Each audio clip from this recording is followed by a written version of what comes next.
What's up, guys? I have the 2025 Ram 2500 Laramie MegaCab, and this truck does have air suspension. And in this video, I'm going to show you what happens when you skip leg day. So you guys see right here, this truck does have a 6,000 pound gross axle weight rating. The rear is 6,040 pounds. This truck has the 10,190 pound gross vehicle weight rating, which was introduced earlier this year, but then they did make a change, which we'll go over here in a second. So all in, this truck's gonna have 1,762 pounds of payload capacity. One nice thing about Ram trucks is if you get the air suspension, you don't have to worry about sagging in the back, because this will actually automatically level out the truck. It also has functions like bed lowering. Let me show you. If you go down to vehicle and you click on controls, you see how you have bed lowering mode. So if you want, you can actually adjust the height of the bed by just clicking that button right there. You also have what's called alternate trailer height, which will allow this truck to lower down or raise up. And in this case, you can use this for obviously putting stuff inside the bed, or if you need to clear your conventional tongue, it has that function too. Now let's go ahead and put it in reverse. I want to pull up just a hair. I want to show you guys where we are. So if you zoom into the tongue, you can see right there where the ball is. Now with the Rams, they still use a mechanical parking brake, which I prefer on these trucks. So let's go ahead and check out where we are.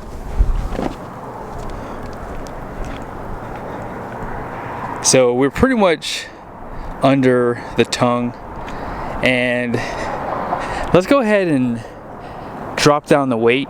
I want to show you guys how much it's going to drop, and then I'll turn the truck on so that way you guys can see it basically raise back up.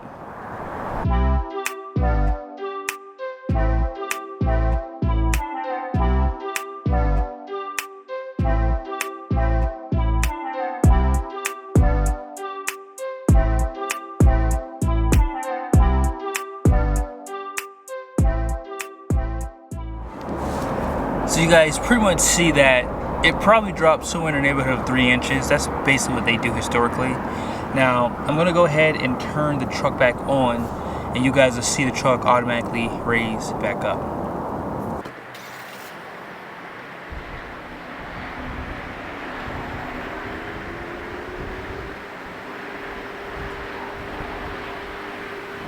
Now, all I did was turn on the truck.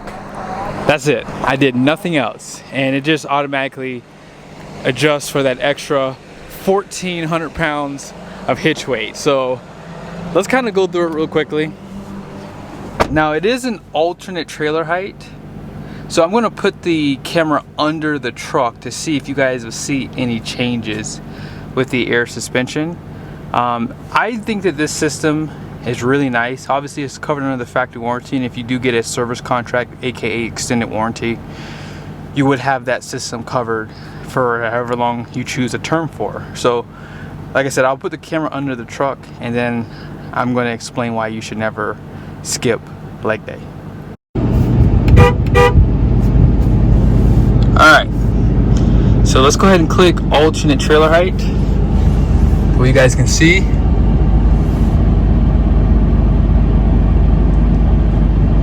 So that's the normal ride height. Let's click it again.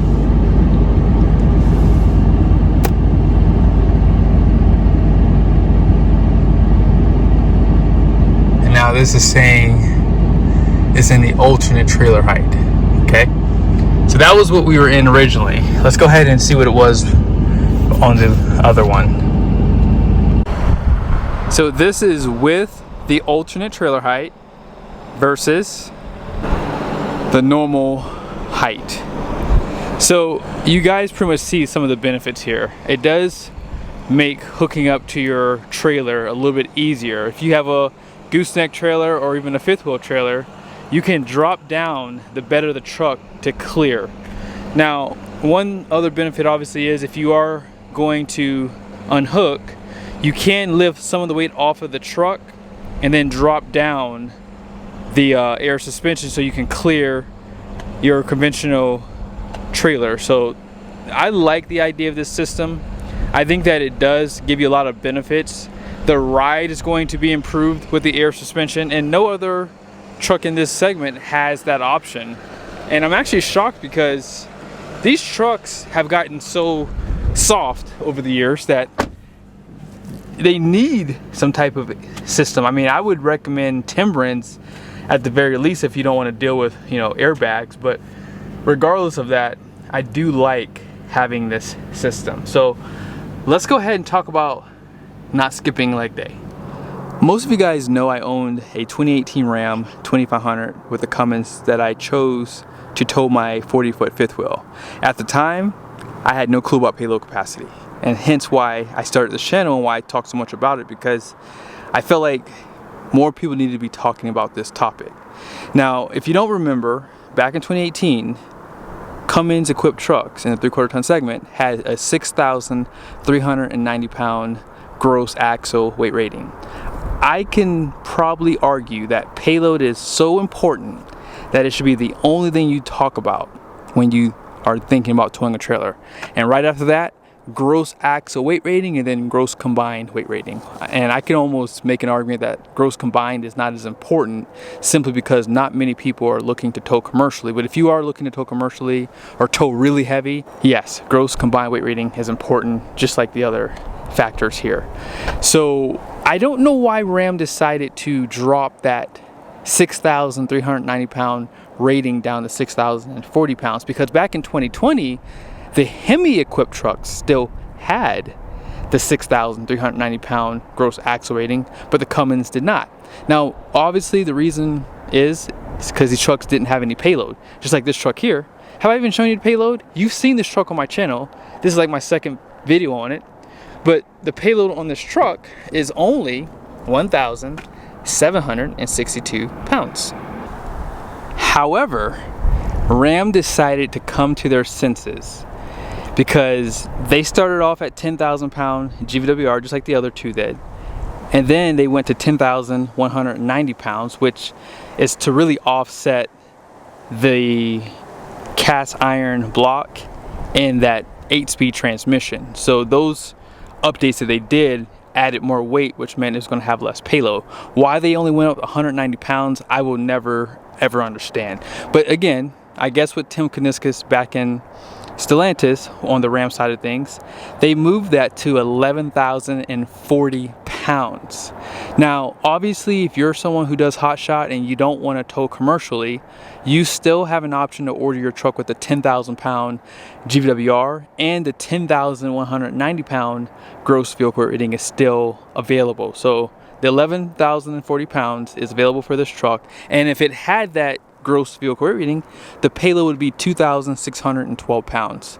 So I guess my point for doing this video is, Ram, I hope you're listening, it's time to increase that gross axle weight rating out back. And here's why.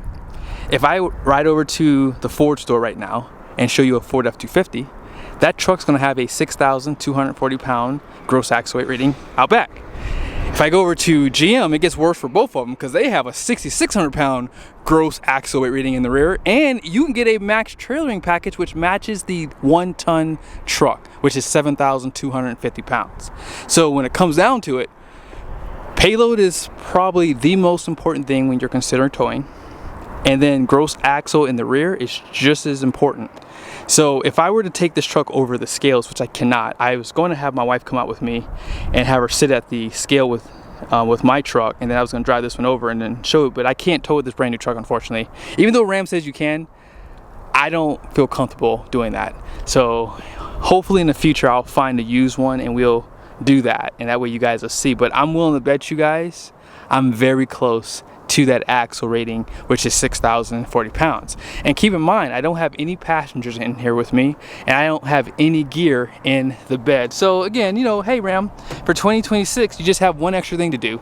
And that way I can say, you guys never skip leg day. You actually go to the gym and you do full body workout. You got the big calf muscles, you got the big triceps, all that good stuff. So yes, this is something that really needs to be addressed on the Ram side of things, because 6,040 pounds is pretty low. And as I said, if I were to, actually, you know what? Here, let's do this real quickly.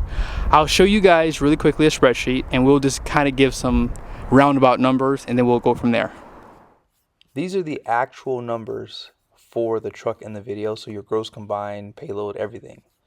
On this side, I use my trailer as the example with my truck. So whenever I hook up my trailer, it normally takes about 500 pounds off the front axle, and it adds that weight to the rear. So figure it's about 1,880 pounds that gets added to the rear axle. So on Ram's towing guide, they do show you the base weight for the rear axle. So 3,096 pounds is base weight. Now the curb weight here that they're using is lower than the one here. So what I did was I added 100 pounds plus the 1,880 pounds of hitch weight that gets transferred to that rear axle when you hook up my black trailer. So we're actually a lot lower. So you could tow this trailer pretty easily. Now obviously the curb weight is 9,996 pounds. So what you would do is you would take that 10,190 pound gross vehicle weight rating, subtract that 9,996, and that would give you only an additional 194 pounds of additional payload. That is the biggest issue with towing with a Ram 3/4 ton. But again, they fixed that issue with the higher gross vehicle weight rating, which is 11,040 pounds. So in reality, if you take the 11,040 pounds, subtract it from 9,996, you would have an additional 1,044 pounds basically. So that is why increasing the gross vehicle weight rating was a big deal. Now, if you hook up to a fifth wheel, you would be over on your rear axle, because they're going to have closer to 2,000, 2,300 pounds if you have a small fifth wheel. Therefore, you would be over on your rear gross axle. So I think that if they increase that to at least 6,400 pounds, that should be enough for this truck. Here's something I've been wanting to do for a long time, and I haven't been able to do it in the past, so let's try it here. If you go to dashboard and you go to towing and trailers, you go to setup, you guys will see right here that you have tow navigation. So when you have your trailer hooked up, let's go ahead and go through the menu here. It says, it was actually me over here if I was towing fifth wheel or conventionally. So light electric, because any trailer under 10,000 pounds is considered light electric. Heavy electric is anything over. Same thing goes for the electric over hydraulic. Now let's go ahead.